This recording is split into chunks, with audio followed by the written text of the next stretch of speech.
This is the largest experiment on human beings ever performed in the history of the world. The state shouldn't be telling parents that children must be vaccinated. I'm not getting anything out of this. This is not a win for me.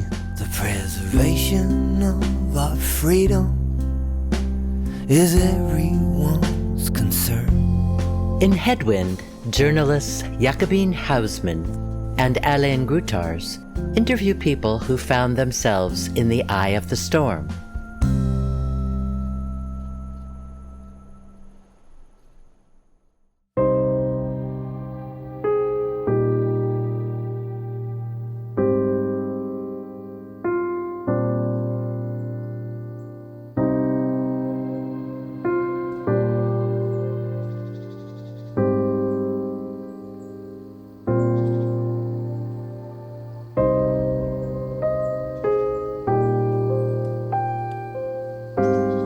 In this episode, Jacobine Hausman talks with Dr. Robert Malone, the inventor of the mRNA technology.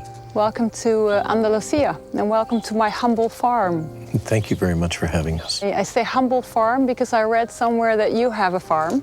True. In Virginia, and I think it's roughly 10 times bigger than my farm. Oh, no. Well, it's still a humble farm that we have. We've homesteaded, much like you did. Yeah. Only when we bought it was raw land.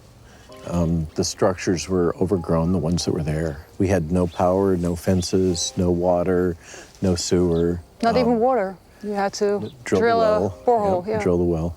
We lived in an office trailer for a while. Really? With the dogs. and we had what they call a porta potty. Mm-hmm. So a portable John brought in. And then we would go to the local health club to have showers. Oh, right. You were hippies. Well, yeah, we so I think like you, there was when we were younger, we've been together for so long. When we were younger, yes, we did live rough. It hasn't been easy for us in our lives. No. And so this was before your academic career even started, or were you already? It's true, but then even after the academic career, those were not easy times. Starting out as a scientist, you're not in it for the money. You start out. If I had been in the money, I would have stayed in computer science. But I wanted to do more with my life, and I had an epiphany on New Year's Day, 1980. And I decided, no, I'm going to go back to college, and it hasn't stopped since. I was a jerk. That I wasn't valuing people. I wasn't treating people natively. I'm a little bit like many people like me are. We use the term on the spectrum. I'm kind of compensated for that. But I was very wrapped up in myself, as many young people are. I became aware this was not a good way to be. Because at that time, how long had you been together? You're a childhood sweetheart, aren't you? 42 years of marriage already. Plus. Yeah. So we started when we were 15 and 16. Yeah. So when you're young, it's common. Yeah. Most young people don't have much awareness of their mortality. My parents had decided that Jill and I were a loss. And so they had rejected us and rejected me. Wow. Her father, and particularly her father, became my mentor. And really, in many ways, I have him to thank for what I have become. He believed in me at a time when my own parents didn't. Yeah. And so that was a central part of that kind of awakening. My parents were staunch, very staunch right-wing conservatives. My childhood bedroom was painted red, white, and blue. All right. And I had a poster on the back of my door of Nixon. My father had hand-built a computer when I was a little bit younger, and so moving into computer science was natural for me. And I learned, I was good at it, but I didn't like doing it. Mm-hmm. It was very isolating here, alone. I made a decision that I didn't want to build weapons of war. I didn't want to be part of that world I wanted to be, I wanted to dedicate myself more to healing and doing good works, and it was just a personal choice. Yeah.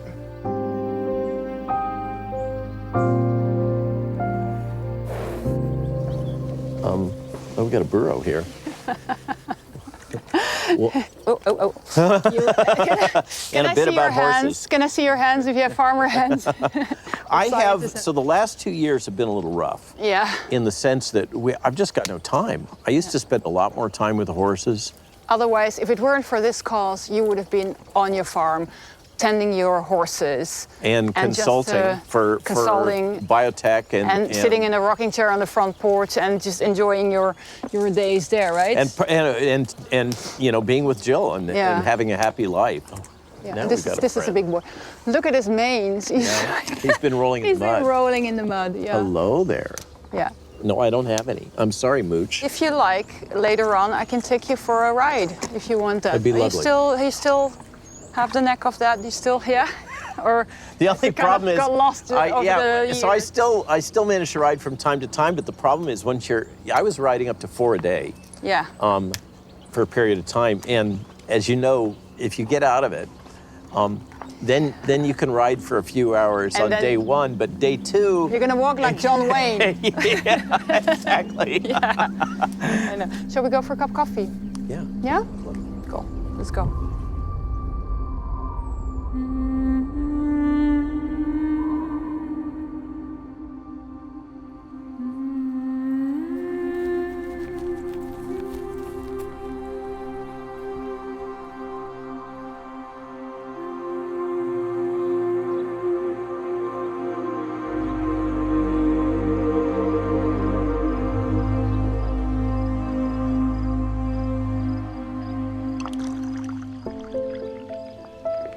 You take a little milk in your Americano, right? Great. There you go. Thank you. Jill and I live this intellectual life, and coffee in the morning is part of that. Having started our journey together when we were so young, we spend about 2 hours every morning drinking coffee and just talking about the events. Or we may write one of the Substack articles or post on the social media or whatever, but it's all very interactive. What do you think about this new news article? We'll go over the news of the day or the latest scientific papers and have this intense back and forth where, you know, we're to the point as a couple where we can fill each other's sentences in practically, right? So the conversations are very rapid fire, abbreviated. Jill and I have just evolved to where we have that kind of interaction, and it's always over coffee. But the problem is that we get so wrapped up in the thought world that we forget, and it boils over, and it gets burned with these, because we leave it on the stove. That's a good sign. My grandmother said to my mother, if you find a boy, I'm going to send you both to the kitchen. I'm going to ask you to boil some milk, and if the milk boils over, that's this sign that he's the right one. Wow, brilliant. Yeah, because then they don't have time to watch the milk. Yeah.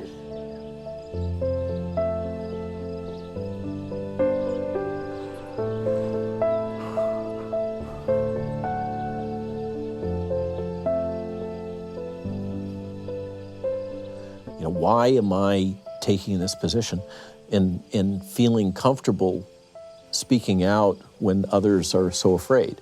As a young student, I was put into this accelerated track, and I read Cicero, I read The Life of Socrates and the Death of Socrates, I read 1984, I read Brave New World. These texts were part of what I was expected to read on this accelerated track. And this is like 4th and 5th grade. And it got really deep in my mind. When was this moment that you decided to go back to school? Part of my internal angst was the rejection by my folks. And I was still seeking their approval at the time. And so I decided to go back to school, and I enrolled right after that, and just turned my life around intentionally. I said, I'm going to change. Yeah. And And I was surprised. I'd lost my soul. I'd lost who I had once been intellectually. If I wished to be a thinking person in the world and take care of my wife, I had to own that. It had to come from within, rather than expecting things to be given to me.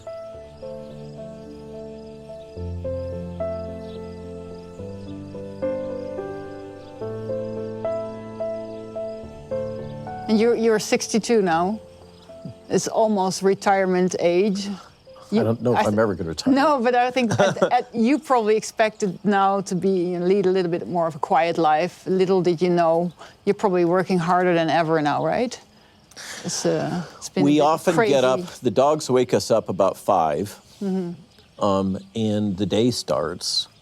And sometimes it doesn't end until 11. I mean, sometimes I do 9 podcasts. I've always been hardworking, but my life used to have more balance. Yeah. And intentionally, a work-life balance where I had the farm and the horses.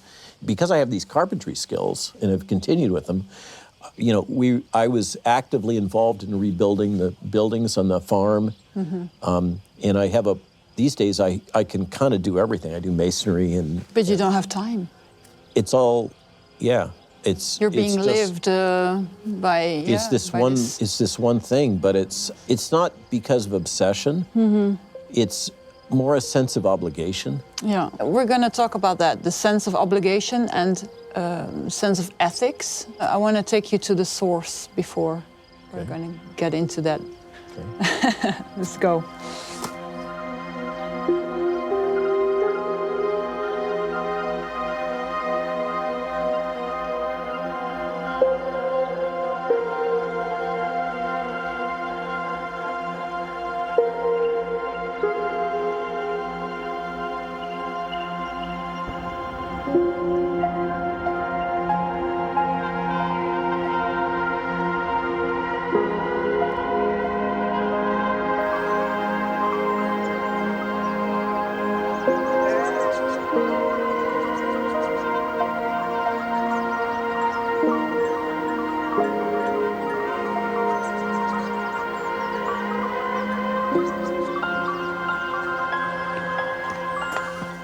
This is the source of the river Guado, and it's originating there in those mountains.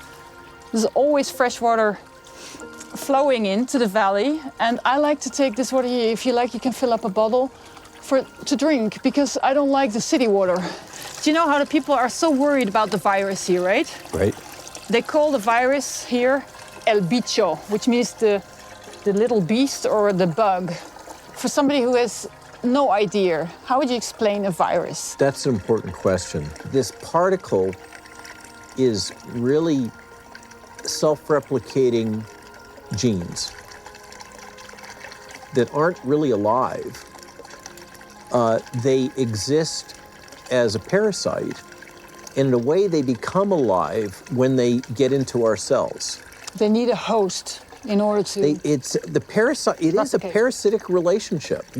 I like to say we are the food for the virus. I think it's really good to think of this as a virus as a parasitic gene that isn't truly alive, but is at the boundary of living and non-living. I mean, there's a gradient. Mycoplasma is more like a bacterium, and yet it's not. Virus is even closer to a pure gene parasite. That's really what they are. But then again, some people say it's never been isolated. That's not true. The first paper that we put out on repurposing famotidine, it was early in the outbreak.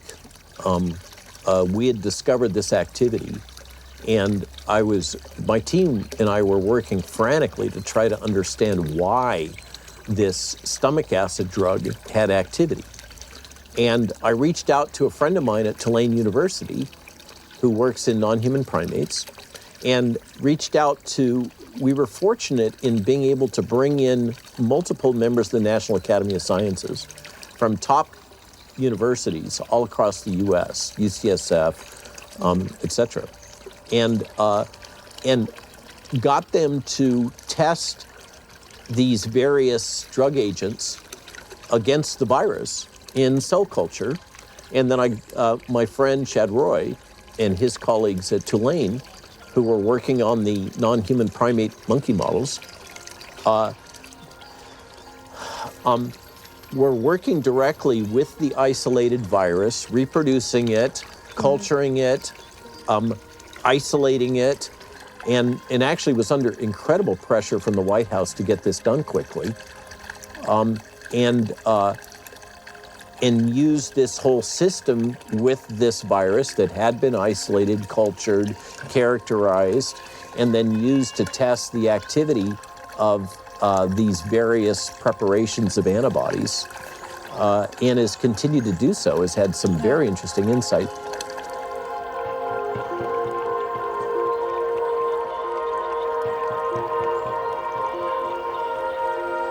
So this dialectic between a holistic health approach and a industrial medical intervention with pharmaceuticals to cure all disease was actively weaponized by the Rockefellers.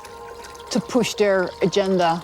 To push an agenda of a new pharmaceutical industry based on petrochemical-based organic chemistry to enable the production of a pill, a medicine.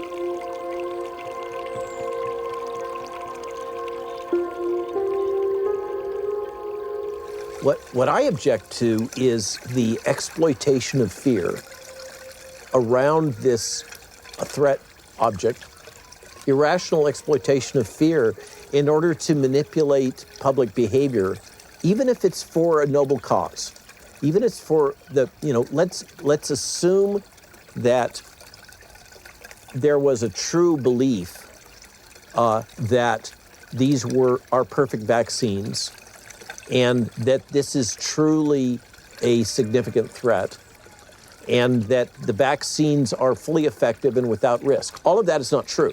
I just want to be clear on that. It's so strange that they're attacking you because you're spending hours and hours and hours just trying to educate people for free, the world, that there is so much hunger for understanding the fundamentals. It's so mysterious, this term mRNA vaccine. It's so foreign to people, and it's very, very intimidating. They're not even told what the acronym is or the fundamentals of how this thing works, and yet it's really simple. It can be distilled down to some really simple metaphors, and when you give that to people, these metaphors, so that they can structure their own knowledge space around it by just like the locals thinking of this as a parasite, this virus. Yeah. It gives them comfort. This is no longer a mysterious threat. And once they have those, then they can begin to process the information and come up with their own interpretation and their own decisions. And I feel this comes back to my bedrock position that people must have informed consent. Exactly. And in order to have informed consent, they have to be able to comprehend information. What my fundamental position has been all the way through is built on this metaphor: if you give a man a fish, you feed him for a day. If you teach him to fish, you feed him for a lifetime. So these people have not been brought up in all of this training and discipline that I've been subjected to by choice. But that doesn't mean that they can't comprehend these things. And if you help them to comprehend them and then give them access to the information and don't tell them what to think, but rather say, here are the tools that you need to interpret this information and make it accessible to you, and then here's the information, they usually can interpret that and draw their own conclusions. And if you do this, people talk about this tension. The threat is the Great Reset. The alternative is the Great Enlightenment. Personally, I'm committed to doing what I can to help advance a world in which people can recommit as they did in the Renaissance in an individual way, not so that the sages in the ivory towers are telling them what to think, but rather empowering them to think themselves.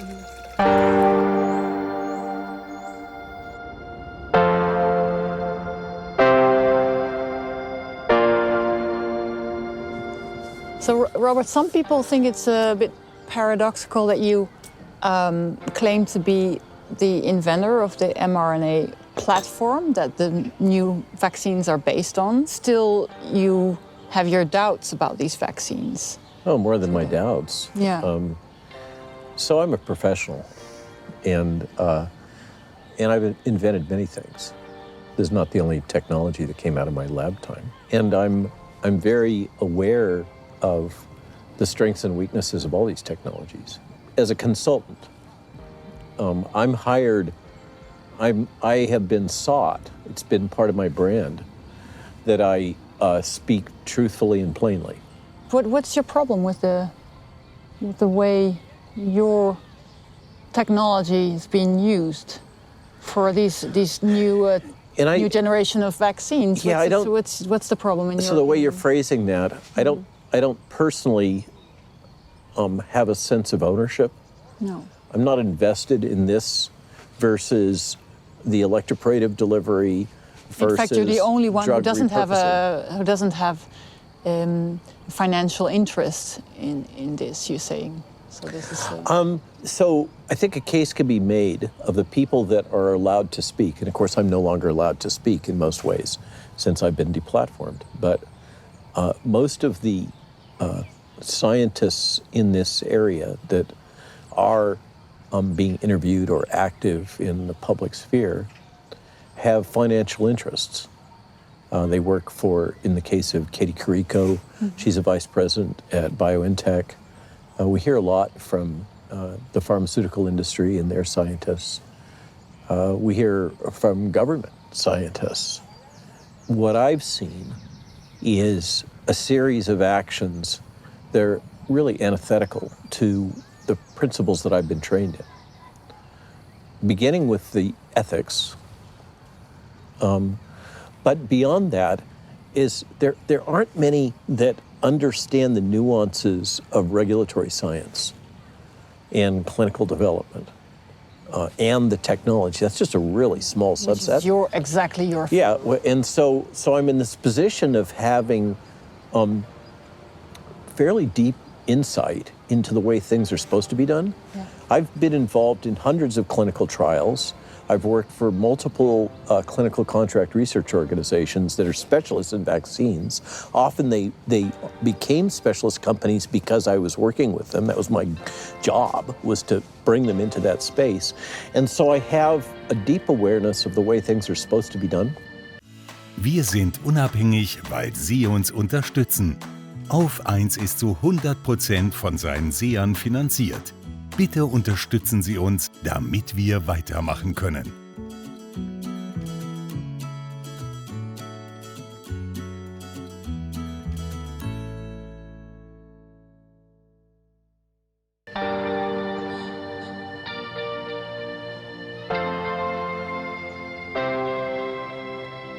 So, as you know, I love to tell stories. This data package was brought to me because Dr. Byron Bridle had obtained it from the Japanese government. I was the first one after Byron that was given it to evaluate. And in part, I think, because Byron Bridle, who is not a regulatory specialist, and it was clear to me that what had been submitted and used to authorize proceeding into humans was absolutely inconsistent with the rules for what one is supposed to do in before proceeding with humans. Even for our trials now with the repurposed drugs, famotidine and celecoxib, we had to produce a much more detailed, granular document. So what was wrong was a series of things in the testing and demonstration of safety. They had not done these studies under good laboratory practices, which is a standardized way of structuring and verifying the data and ensuring that it's done rigorously and objectively. It's a standard that's been in place for decades. There's international treaties about how this is to be done, and none of that was done. And what I saw was really shocking to me. Oh my God, do I write up what I'm seeing? Am I crazy? Is this as bad as it looks? And so I had a more senior regulatory expert that I've worked with for decades that I respect. And I sent it to him. And I said, please, I'm seeing things that I'm uncomfortable with. Can you look at this? And I said, these are the things that I observe. And he wrote back and he said, well, all those are true. And furthermore, they didn't do these other things. I said, well, do you want to put your name on this since you've contributed? No, he said, I want to stay anonymous. I have to work in this business. And that was kind of the turning point where I made a go, no-go decision that it was more important, even though my colleague would not allow his name to be attributed to it, I put myself on the line and my reputation by saying, this is not right.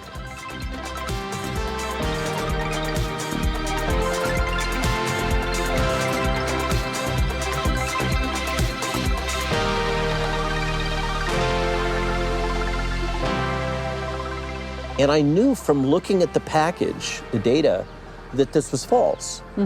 And I knew that they had not done the genotoxicity studies, and I knew that they had not done the reproductive toxicology studies, and I knew that they had not answered the question of what the distribution of the protein was, and I knew that they had not demonstrated how long it was expressed. And so all of these fundamental parameters that if I was doing this as a new drug, I knew that if I was overseeing this program, there is no way I would have let that data package, I would be embarrassed. I would have said, no, I'm sorry, go back and do your job. You know what your job is. We know what your job is. We've been doing this, both of us, for decades. We all know what the rules are. And no, this is not acceptable. You will go back and do the studies that you're supposed to do. That would have been my position. This is the largest experiment on human beings ever performed in the history of the world. And it has been done in a way that has waived norms and standards that have been developed over decades. So this question of, Robert, why are you speaking out? I'm seeing my profession destroyed.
Welcome, Dr. Jill Glasspool. Thank you for joining us to our little trip to Rwanda, the city of romanticism, of romance. I think you really fit in too. You're a very romantic couple, right?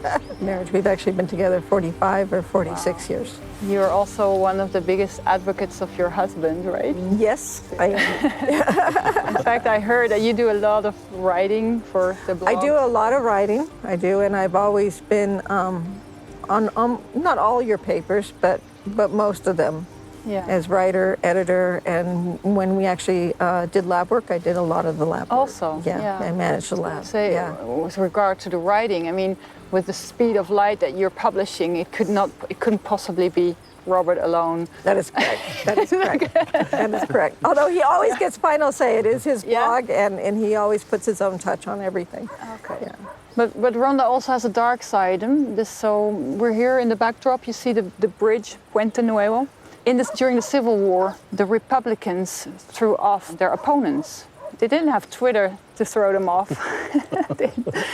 So this is like another way of Twitter is a metaphor. Yeah. So I always say things can always be worse. Yeah. The computer version is better. Yeah, a little gentler. Yeah.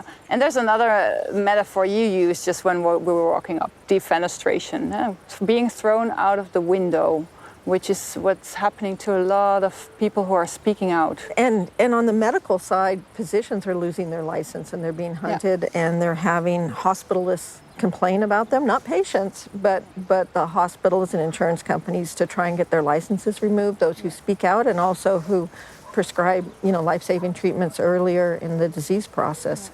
It's often the front line opportunity to save lives. Yeah, and we, particularly with Ebola, which we worked on, and we worked on the early days of getting the Merck vaccine into clinical trials and getting the funding for that before it was sold to Merck. And we came to the conclusion that any vaccine takes a long time to get licensed. Even 6 months in a real crisis is too long. They say on average 12 years, I think, right? The average time is 10 years. 10 years. Yeah. And so repurposed drugs, which are already licensed, you're able to prescribe them off-label, physicians' right to try. And there's so many of them that are shown effective for viruses that to just use them just makes sense. And so that was where we started putting our energies, particularly the energy we had kind of after clients and everything else we do, was to really investigate repurposed drugs. Mm-hmm. And so that happened, I believe, in 2014 when we started our passion for that. Recently you put out a post there, a long story, and you were also saying in this letter that you were still very angry. I am still very angry, yeah. I kept all of the data from back then, pretty much. So I have the lab books, I have the patent disclosures, I have the patent applications that Robert wrote. I have all this documentation. I had just wanted to put it away. I didn't want to think about it anymore. Yeah, no. Yeah. He literally disgusted or just it's depressing. Yeah. It just was a source of pain. Yeah. But she insisted that we keep it, and so we've hauled it around from farm to farm.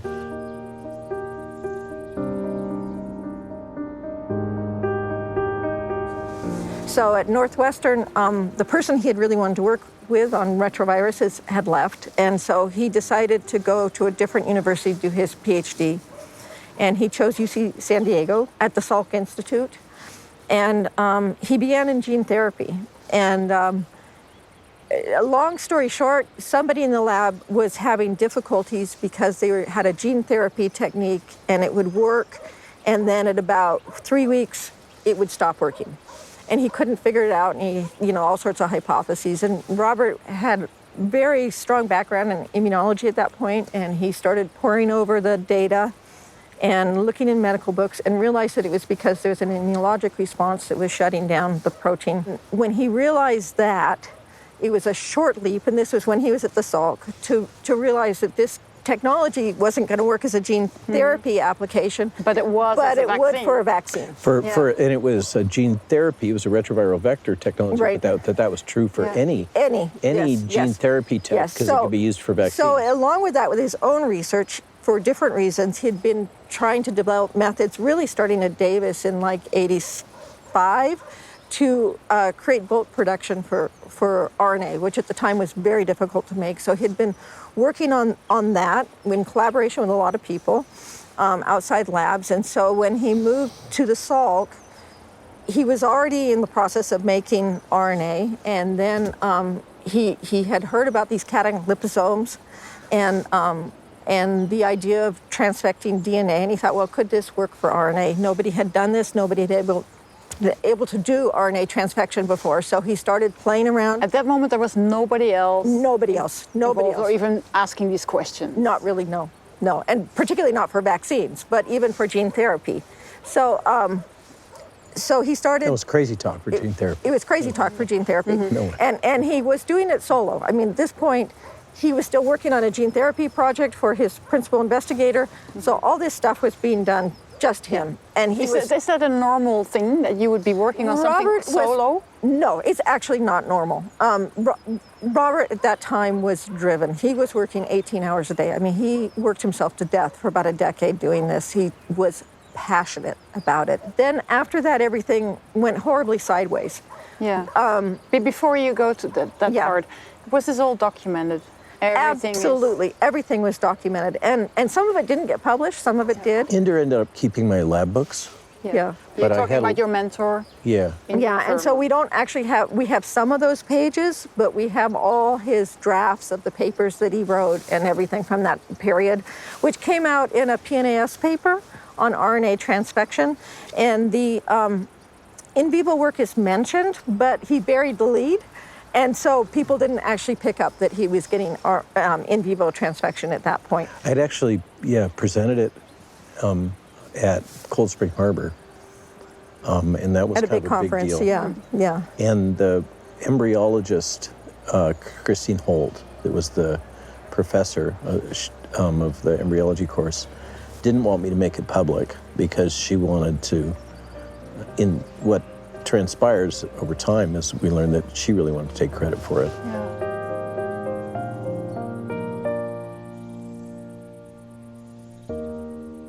But what happened was Robert was a graduate student at San Diego. He did his work at the Salk Institute, and they did not expect graduate students to have breakthroughs like this, so they didn't have a patent agreement, okay?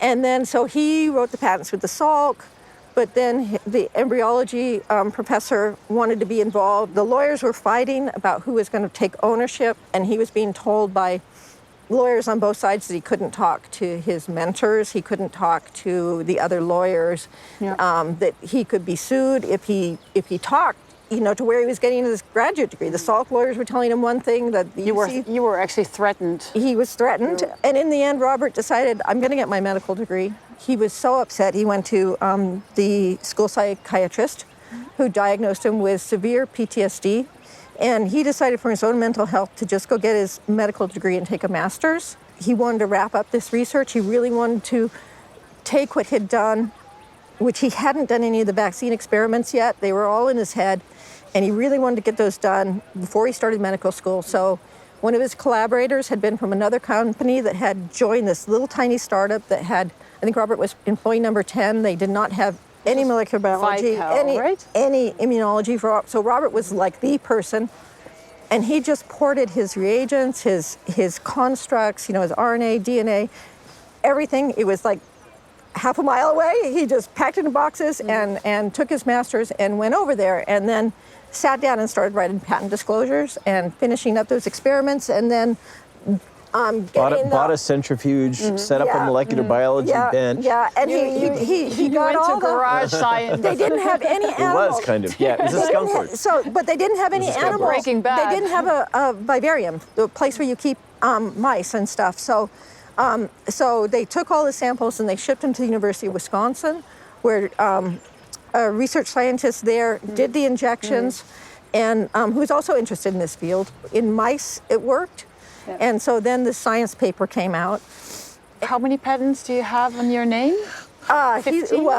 About 15. 15. Yeah. 10 of which are directly related to... 9, I believe, yes. Well, it's 10 are And gene directly therapy. related. Yeah. No, it's not. I wouldn't say gene therapy directly related to the vaccines. Directly related to the vaccine. No, this- they have proof of principle vaccine experiments in them using GP120, using a mouse model for AIDS HIV. virus, Yeah, which was really hot at the time, was to try and How many of those patents justify your claim to fame, to All the 9 of them. title father all of 9 of them, mRNA? because they're derivative patents, which means they all have kind of the same basic, and then each one is tweaked for a different thing. So they're all kind of derivative off of each other, but all 9 of them have examples 8 and 9, if you go to the patents, which are the proof of principle experiments that show that vaccination works. There's other proof of principle experiments in there that show that RNA and DNA transfection and DNA vaccines work.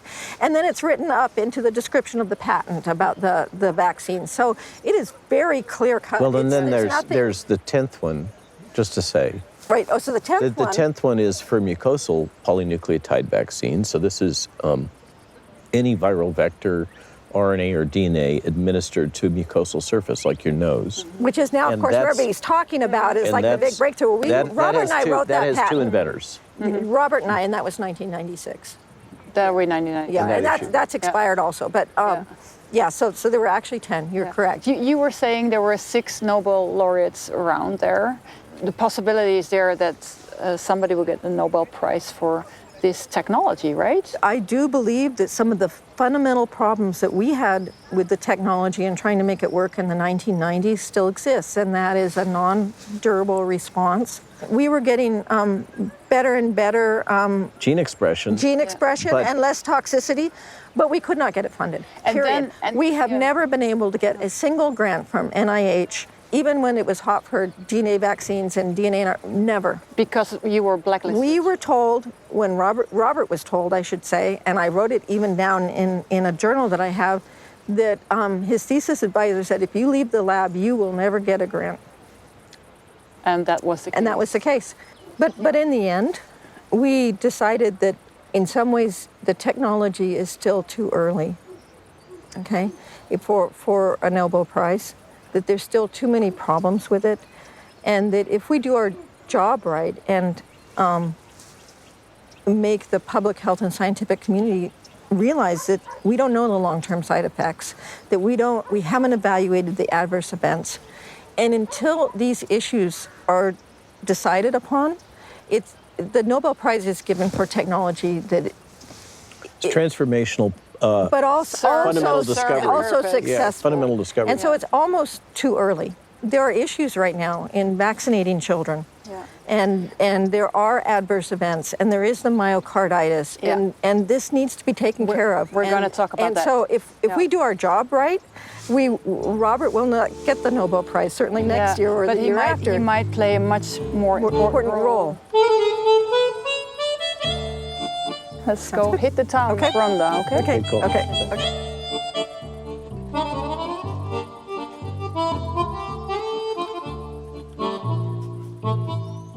The century of Romanticism was the 19th century, and lots of famous Americans came to visit.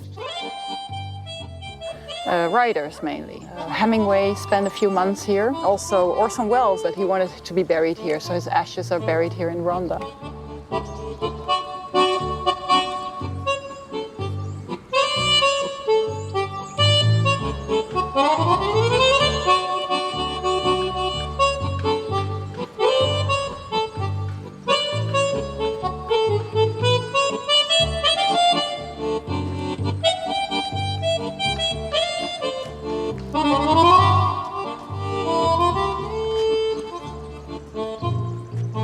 You were aware of all these things that could go wrong, and still you decided to get vaccinated. And I know you get this question a lot and you may be tired of answering, but still, why on earth did you take the vaccine? We're all caught in this flow of information, and it's hard to remember back in time. After I was infected in late February 2020, I developed long COVID, and I really had chronic symptoms. It was making it hard to do farm work. It gradually got better, but I was still just suffering in a lot of ways. Can you describe some of the symptoms you felt that you had? Chronic diarrhea, chronic cough that was really quite disruptive, severe, hard to even have Zoom calls with people, sleeplessness, some brain fog, joint pain and that kind of malaise. And what was the thought behind it? If I take a vaccine and I'm going to get rid of long COVID? So that was a storyline that was put out by the press.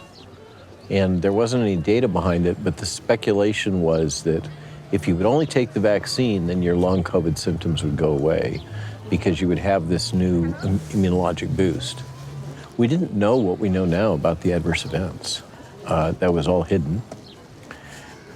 We knew that we were going to have to travel internationally, and it was clear that they were going to restrict, the various authorities were going to restrict travel, international travel particularly, if you didn't have a vaccine card. So there was this logic of, okay, it could potentially help with the long COVID. Did it help? No, it made it worse. On the contrary, right? Yeah, Yeah, it made it worse. you said you almost died. Is that like an overstatement, or is it? I developed hypertension to a systolic of 230. That's life-threatening for sure. And fortunately, it was brought under control with drugs because I had an astute cardiologist.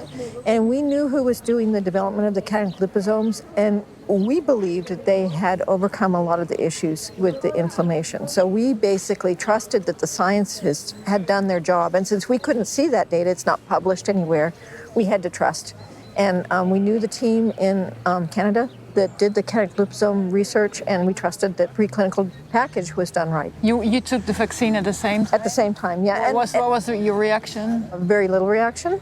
And it was interesting because we recently did the whole thing with looking at the batches, and the batch that made him sick was one of the batches that has killed so many people. That's very recent information, right? That is very recent. You can actually look up the batch. You can look up the batch. Private website has gone through and compared data, VAERS data to batch numbers, and has generated a little software program where you can put in what the serial number of your vaccine, and it'll tell you how many adverse events and deaths have happened. How is that possible?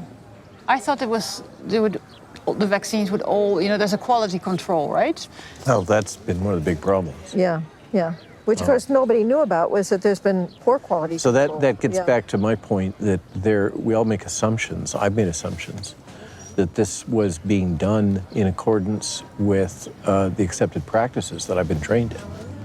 And that's kind of been the stepwise reveal that I've found shocking. I mean, we knew that there was batch irregularity because the Japanese pulled a couple of batches that clearly had particulates. Glass chips or metal filings or whatever. And those were associated with a high risk. Yeah. But this finally getting to the point where the VAERS specialists are matching vaccine numbers to lot numbers to adverse event profiles, that's all come out in the last couple of months and is still coming out. So when I first heard that, I thought it was a conspiracy theory. So that sounds so outrageous. And now, But you From think my about it, from my there's- standpoint, it's what the FDA should have been doing. I mean, one of the things that is shocking to me all the way through this has been the dereliction of duty. I mean, there's the best phrase I know for it. Yeah. On the part of the governments. Yeah. They have just not done their job. They should have checked immediately which batch. They should have been tracking batches. Wir sind unabhängig, weil Sie uns unterstützen. Auf 1 ist zu 100% von seinen Sehern finanziert. Bitte unterstützen Sie uns, damit wir weitermachen können.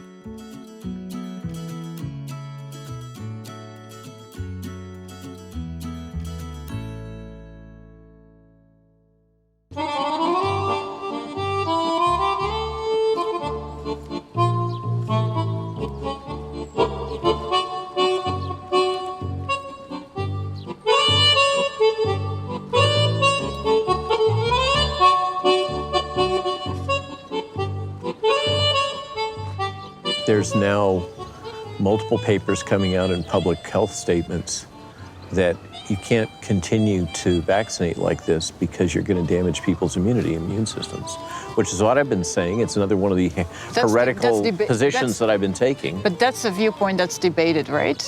Some It's people say increasingly becoming mainstream. It's another one of these, the timeline between a conspiracy and reality is used to be 3 months. It was 6 months, 3 months, and now it's like a week or two. And that's one of those areas, this issue. There's multiple papers out now about the immune compromise with the jabs. Did you, you personally did consider natural immunity, but you wanted to travel? You needed to travel? No, I really didn't think about it that much. Which strain did you get? We got Wuhan strain in late February, because that was with the first wave. Of 2020. 2020, and then, okay, so more than a year later, you got the vaccine. Yeah. You got 2 jabs. Correct, and it was the second one for me that I got the adverse events. Yeah. And that's often the case, where I had my adverse events of the hypertension, POTS syndrome, narcolepsy, restless leg. The restless leg, those things gradually went away. Yeah. Those are all known side effects. Yeah, that's quite a lot. I had a lot of symptoms. Yeah. I'm asked, would you take a 3rd jab? And that's when I react, I don't want to kill myself. No. So You must have freaked out. Yeah. Yeah. So, did this make you even more inclined to speak out? Because of your personal experience, or? Yeah, it was validating. I think all the way through, it's speaking out like this is not an easy thing, and you're always, at least if you think about it, you're afraid of going too far. And then you got COVID again. Yeah, we did. That's kind of... So that's one of the odd things about taking the vaccine after you have natural immunity. Now we know increases your risk for adverse events, which is one of the reasons why we shouldn't be just willy-nilly vaccinating people. Yeah. We're not all alike in that way anymore. We don't have all the same risks. And this growing awareness that there is T-cell damage from the vaccine, so that it may be that if you're naturally immune and you take the vaccine, you actually have a less effective immune response than you did before you took the vaccine. Yeah. That's still kind of emerging, but I think there's a lot of merit that has to be looked at really, really rigorously. And we're in this landscape where so much is anecdotal, because the ability to do the work is suppressed. It's not funded. You can't publish it. And doctors are discouraged to report? Actively discouraged, and actively discouraged to report. Yeah. And then Not just doctors, nurses, others in the hospital environment. Pathologists are strongly discouraged to perform autopsies. All the classic stuff that we have had in our hospital system to ensure a safety and effectiveness and appropriateness of medical treatment has been suppressed, all in this blind rush to, with the logic that anything which would cause vaccine hesitancy is not allowed to be spoken. Must be avoided at all costs. Yeah.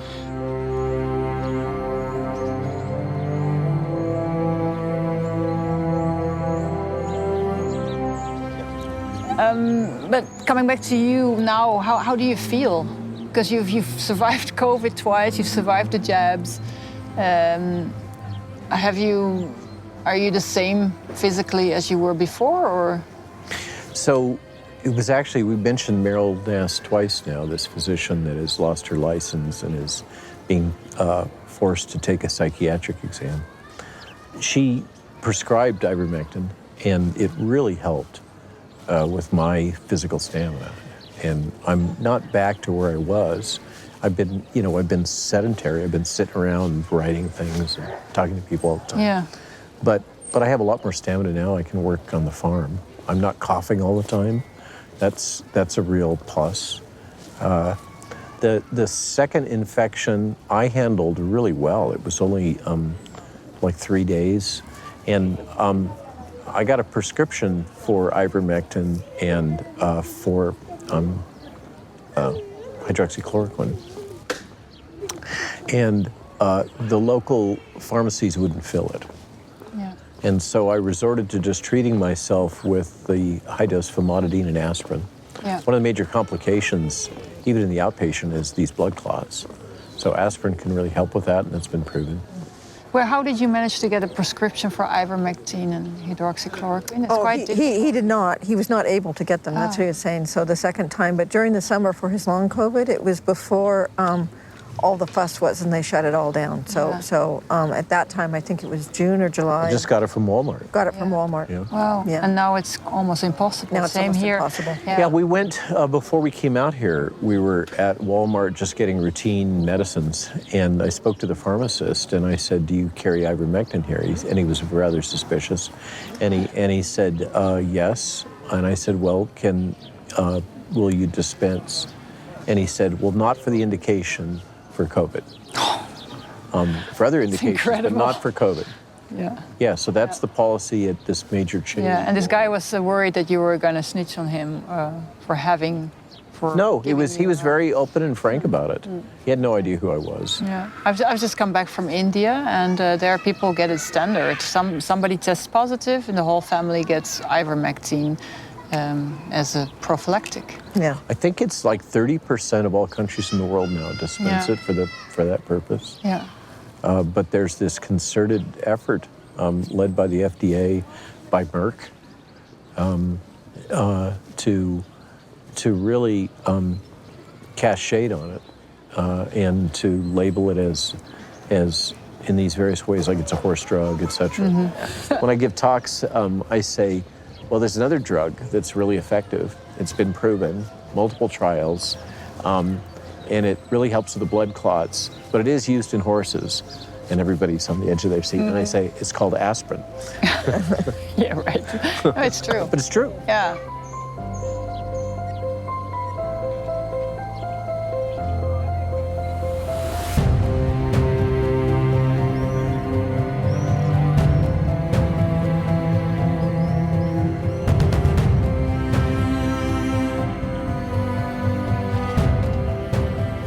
Robert, you said somewhere there's two hills I'm willing to die on, and one of them is erosion of free speech, and the other one is children's vaccinations, vaccines for children. Yeah. And for you, that's a bridge too far. As a... Yeah, I think so. Those originally, it was just the children, trying to resist the mandates for children. I don't want to take the position that I'm telling parents what to do. My position has been that, and for months and months now, the state shouldn't be telling parents that children must be vaccinated. I think that's the bridge too far. I think the data show that there's no logic to vaccinating children, but it's more, I think this has been one of the things that's been wrong here, is the thinking, the lack of awareness that there's more to this than numbers. And so I think the right, for me, from my ethics, the right position is that we shouldn't force children to be vaccinated. We absolutely should not do these practices of coercion or enticement, like ice creams or whatever, for a jab, or this, playing tricks like, well, if you send your child to school, you've implicitly approved of them to be vaccinated. That's just sneaky. And then the free speech is a more recent one. I for obvious reasons, I've become a little sensitized to the censorship. Yeah. And you have to laugh about it or you'll cry. Yeah. Make a joke about it. But they go to great lengths to shut people up. And it's getting worse. Yeah. They're not backing off.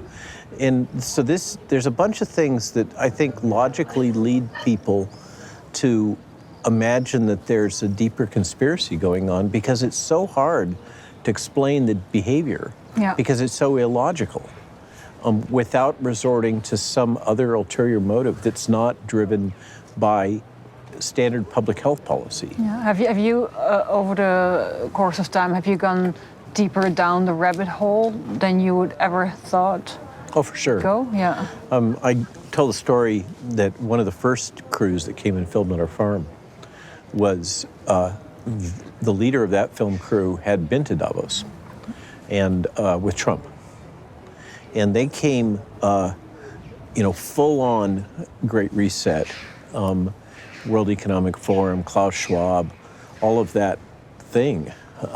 And at the time, I thought, this is just, I can't go there. I don't know enough about what's going on in the World Economic Forum, and I want to stay with the data and with the things that I know that are within my core competency.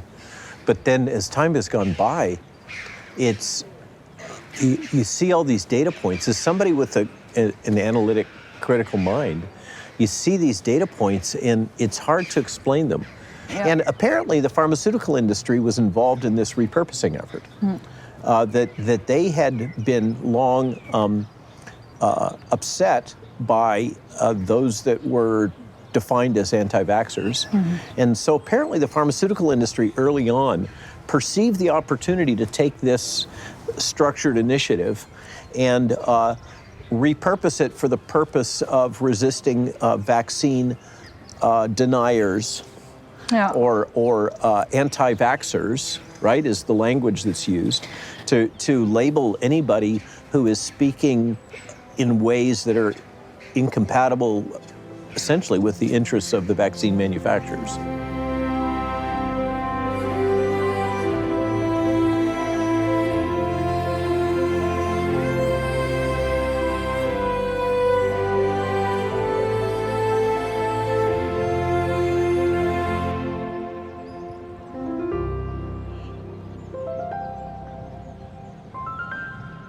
And you see the harmonization across tech, media, and governments. You can see this and talk about this, but what can you do about it? That's another big question, is what do we do going forward? You started once we recover from this. an international alliance. And I've been invited into other ones. Tess Lori is basically creating a parallel World Health Organization. Can you make a difference with all those alliances everywhere popping up? I don't know, but to not try is nihilistic. We must try. We must have the courage to try to make the world better, right? Doing this for the next generation. Yeah, your grandfather. So you're also thinking of your grandchildren. Because it's not going to be for us. No. This is a big, long-term issue. Yeah. A lot of these fundamental principles of the Hippocratic Oath and the Nuremberg Code and do no harm, they seem almost anachronistic in this world. And what there's this long-term trend to try to move medicine to basically a checklist-driven system, one that is amenable to artificial intelligence. So that you would go to your favorite environment, a super mega store or whatever, and walk up and put in your symptoms, or maybe you would email them in or whatever, and AI would process those, and you would have the image of a remote physician come up on the screen, and they would, be credentialed. Maybe they're from another country, maybe they're from India, and they come up and they say, just like for our telephone exchanges and call centers and all that kind of stuff, and say, oh, Mrs. Jones, you have this, and our checklist says this is how you should be treated, and therefore here's your drugs. Go pick them up from the pharmacist next door, right? That's where they want to go to. Yeah. That's part of what's driving the mindset. This alliance comprises 16,000 physicians, medical scientists. Yes.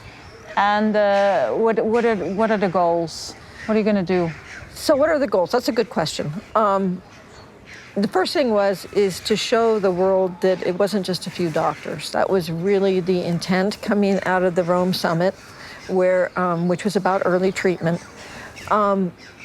Was to write a declaration that doctors could sign and get behind, and there were a number of principles. Kind of a statement of principles. There was 3 core ones.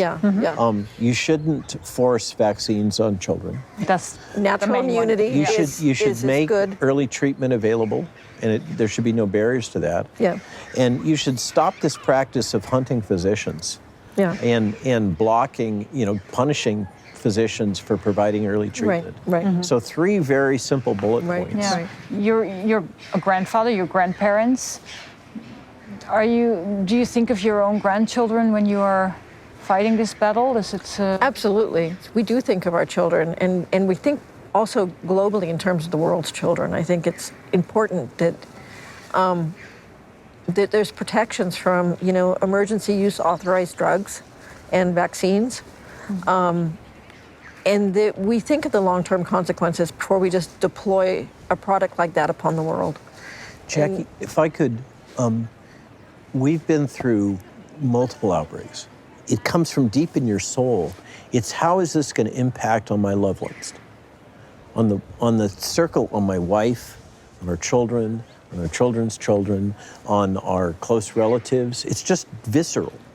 And what is this going to mean? And it just lights the fire of the passion and drive to try to come up with some way to mitigate the threat. And everybody feels it. I see it again and again with people that are coming into their first major outbreak. Often they have trouble sleeping. They're working insanely long hours with huge passion, and often they'll drive themselves into an almost manic state.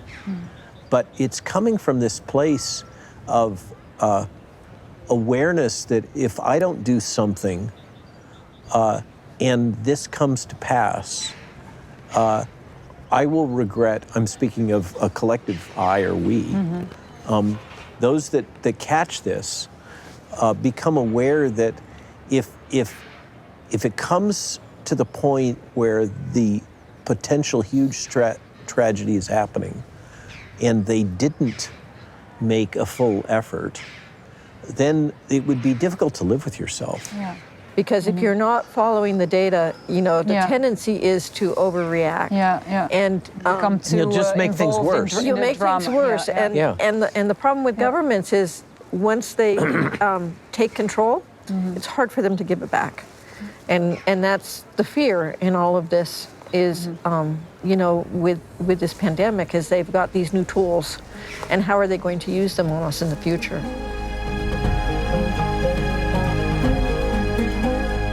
What do you do to keep the balance? We've never lived this life. So there's some things. One is that almost always we travel together.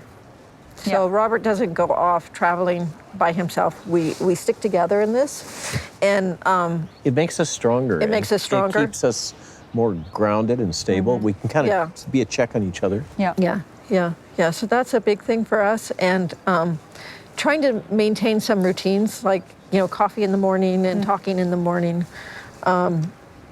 So the horses keep us sane. So I bet you miss your horses, right? I miss them a lot. I miss the daily manual labor of working with them and just being with them, and I don't think about other things. I just kind of zone out. It's great. I have a little surprise for you guys. If you like, I can take you for a ride later. Oh, that would be fantastic. Yeah? Would you like that? Did you bring your riding gear? We did. We did. Okay, then we're going to do it. Okay. Perfect. Sounds good. And we can talk a little bit more.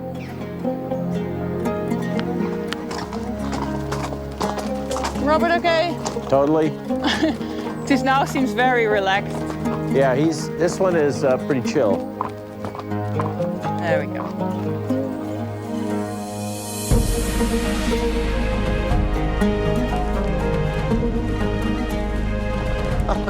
I've lost my right stirrup, which is not exactly elegant. Good though.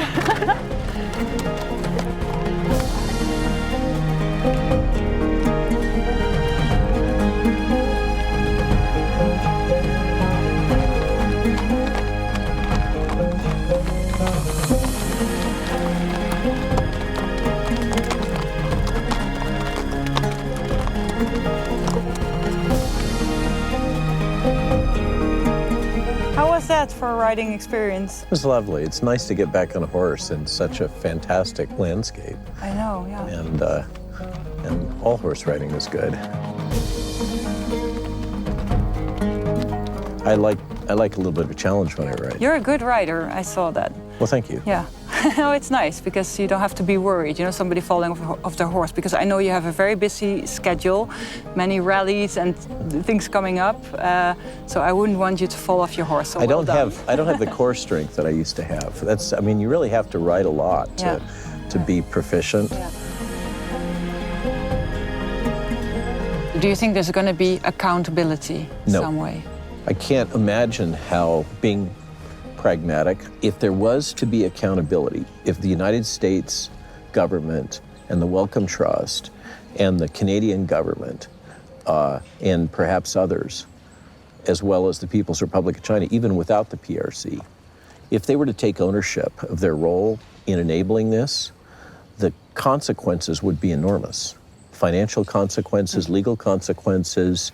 The damage to the human race, to economies all over the world, the loss of life. Can you imagine the lawsuits? So I don't think they have any other choice, practically, other than to continue this strategy of denial and propaganda and censorship to try to avoid culpability. It's up to the world. The legacy media strategy has been to personalize this and to try to use these techniques to delegitimize me and place me as the stalking horse, the exemplar of what's really a very broad movement. And I really don't like that very much on the personal level, but also it's not about me. It's about the ideas and the truth. Early on, I was accused of being an attention hog. I'm not getting anything out of this. This is not a win for me. This has now become a moral obligation. And I didn't seek out this position of being identified as a leader of this movement. And somebody has to do it. And so I'm going to do it to the best of my ability.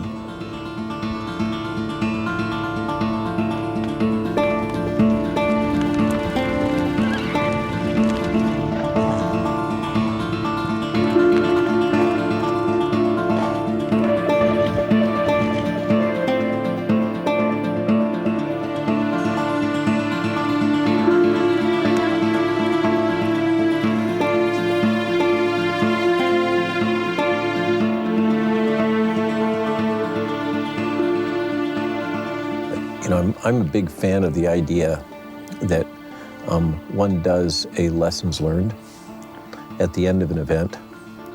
And that starts with an assessment of what went wrong.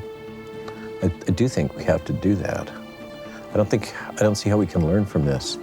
One of the things, Jackie, that I've seen again and again and again in these outbreaks is we pass through them. These same mistakes are made. It's like each time the mistakes are getting more florid, worse, and it's resolved by, I made a little joke about it, but it's true. It's resolved by the bureaucrats and those responsible all give each other awards and congratulations for a job well done. Would you personally feel like putting on your lab coat and going back? I could, and we could pick up the work that we were doing before. And there are ideas that never got advanced that deserve to be advanced. But I'm a big fan of passing on the baton to the next generation. And I really get a lot more pleasure out of mentoring and teaching and helping bring up those that are following than I do now from being at the forefront of trying to discover things. I think you have to follow your bliss. And for me, my pleasure is the horses, my wife and our marriage, our children, our grandchildren, and giving back by helping bring people up. Yeah, and a political career, maybe? I don't know. I'm torn about that. I really don't like D.C. That's why we live an hour and 15 minutes south of D.C., even though I have to go there. There's a famous saying in D.C., if you want a friend, get a dog. And I think there's a lot of merit to that. It has a lot of really well ingrained dysfunctional culture. I think that there's been some severe damage done. But what I sense is that the world still, many in the world, still look to America for leadership. And still look at the American experiment as a source of hope. And I believe we've let the world down, but that doesn't mean we can't continue to strive to be better. I want to ask you one more question. You're not going to like this question because you already told me. But, you know, chances are that there's going to be a movie made of this whole affair, the whole corona pandemic and how it was handled. And so if that's going to be the case, who is going to play Robert Malone? And it does make me uncomfortable. It does. Because it speaks of a whole cult of personality thing that I really, really don't like. I'm really concerned about the tendency to build a cult of personality around anybody, whether it's me or Peter McCullough or Pierre Corey. I mean, this is an amazing band of people. I think the story here is not about Robert. It's about how this group of committed individuals, physicians and scientists that span the globe, were brought together through this crisis and found a common ground and a common commitment to each other. And to the extent that I've been a leader in that, what has amazed me is the fact that I haven't needed to lead. I establish groups and lead groups, and that's a core part of what I do in terms of large projects for the government and otherwise. This has been a group of physicians and scientists that have just come together and put their shoulder to the wheel. So who is the actor? I have no idea. You, Jill? Nope, I'm not going to answer that one. Thank you so much, Jill and Robert, for coming to Spain, for enlightening us with your vision on the whole crisis and pandemic, and to be writing with you. It's very great amazing. Fun. Thanks. Cool. Thank you. Yeah, thanks for the opportunity, sincerely. Yeah. You made this happen. There's no way back, only forward. The preservation of our freedom is everyone's concern. The understanding and the knowing we can burn. The knowledge we have gathered over toil and snare could bring us to a higher ground if only we would dare to love, dare to understand, dare to care, dare to love a man, dare to love